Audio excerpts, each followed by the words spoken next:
A pleasant morning to everyone.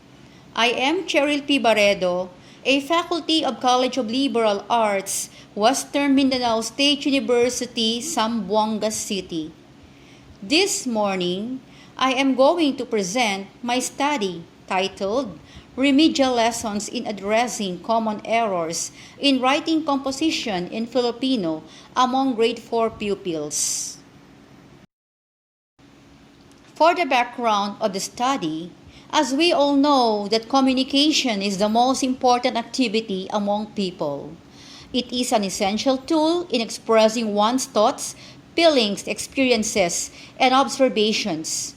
Among the four macro skills, speaking and writing are the productive skills which are the most needed for an individual to become effective in communication. Writing is a systematic way of expressing ideas and feelings, and it requires choosing and arranging ideas to fit the purpose of the writing act.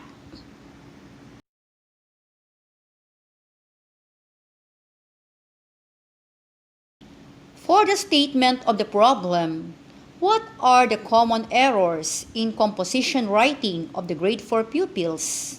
Second, what are the effective strategies or remedial measures used to improve the writing skills of the grade 4 pupils in terms of use of the writing process, strategy, composition model, use of contextual clues, and sentence combining approach? What are the changes achieved in writing composition in Filipino after using the remedial lesson strategies to grade 4 pupils? Concerning about the scope and limitation of the study, this study was delimited to the remedial lessons used to lessen the common errors in composition writing in Filipino. The remedial lessons or strategies include writing process, strategy, composition model, sentence combining approach, and use of context clues strategy. This study was conducted among grade 4 pupils of Southern Support Command Elementary School in school year 2013-2014. In methodology, it used the one group pre-test, post-test design. In this design, the 50 grade 4 pupils in one section was given pre-test in writing a composition in Filipino without using the strategies. The pre-test was given to identify the percentage of the common errors made by the pupils in writing a composition. After the intervention, the post-test was given to investigate the common errors and the effectiveness of the strategies used in writing the composition in Filipino. Frequency and percentage. These statistics were employed to determine the common errors in composition writing of the grade 4 pupils. These were also used to determine which strategies are effective in improving the writing skills of the grade 4 pupils. Likewise, these were used to determine the changes achieved in writing composition in Filipino after using the remedial lessons to grade 4 pupils.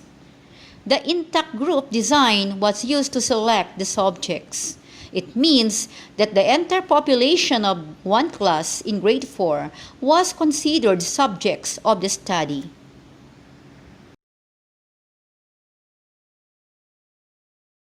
Table 1 shows the number and percentage of grade 4 pupils who participated in the study.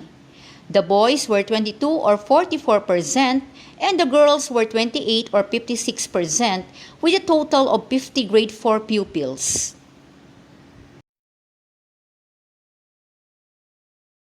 For the result of the study, Table 2 shows the common errors in composition writing of the grade 4 pupils as the initial result without applying the strategies.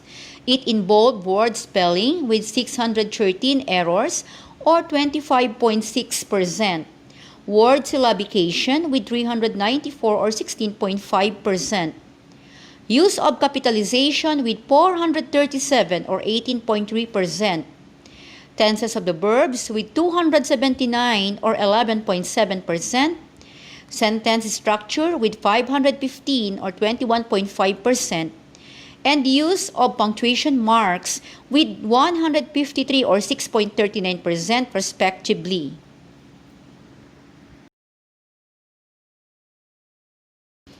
To be able to lessen the errors in composition writing, the following strategies were used.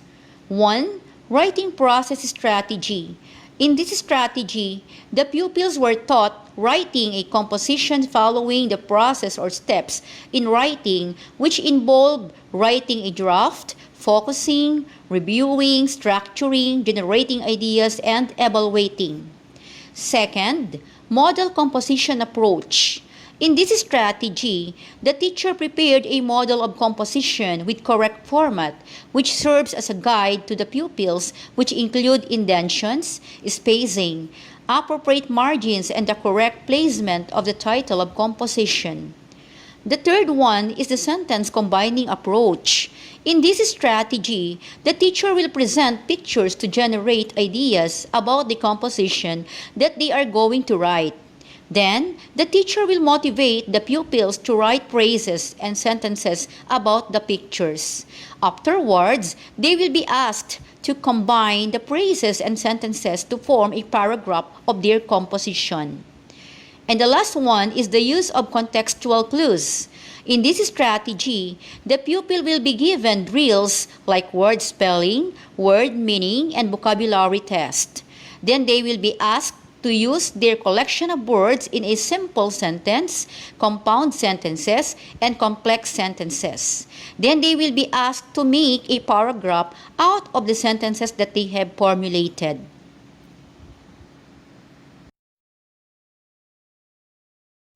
Table 3 reveals the overall result of the study. After applying the 4 strategies in composition writing, these are now the total errors of the grade 4 pupils in writing a composition in Filipino. In word spelling, it has a total of 188 errors. For word syllabication, it has 128 errors. Use of capitalization, 112. Tenses of verbs, 163. Sentence structure, 185, and use of punctuation marks, 111 errors. The table 4 shows the result of the pre-test and post-test. It is clearly shown here the reduction of the common errors in the composition writing of the grade 4 pupils in Filipino. For the word spelling, from 613 to 188 errors. For word syllabication, from 394 to 128. Use of capitalization, from 437 to 112. Tenses of the verbs, from 279 to 163. Sentence structure, from 515 to 185 errors, and the use of punctuation marks, from 153 to 111 errors. In as far as the effective strategy is concerned, it reveals in this table that among the 4 strategies used, the sentence combining approach is the most effective strategy because it has the least number of errors with 164 or 18.48%, followed by the use of contextual clues with 178 or 20.06%. Furthermore, the 4 strategies were proven effective because the common errors in the composition of the pupils have lessened. In the third problem, what are the changes achieved in writing composition in Filipino among grade 4 pupils after using the remedial measures? The grade 4 pupils learned to write a composition in Filipino. They learned the techniques on how to avoid common errors in writing composition in Filipino. Based on the findings, the conclusions were formulated. The grade 4 pupils are not careful in tenses of verb, sentence structure, and spelling of words in writing composition. The sentence combining approach helps grade 4 pupils to lessen their errors in writing composition in Filipino. The grade 4 pupils have improved in their writing skills in Filipino composition.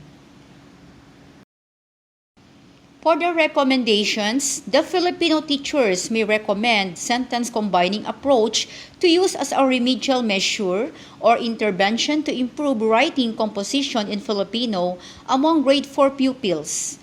Filipino teachers may teach Filipino concepts that will address the common errors of students in writing composition in Filipino. Similar studies may be conducted to validate the findings of the present investigation. These are the following references. Thank you so much for listening and have a nice day.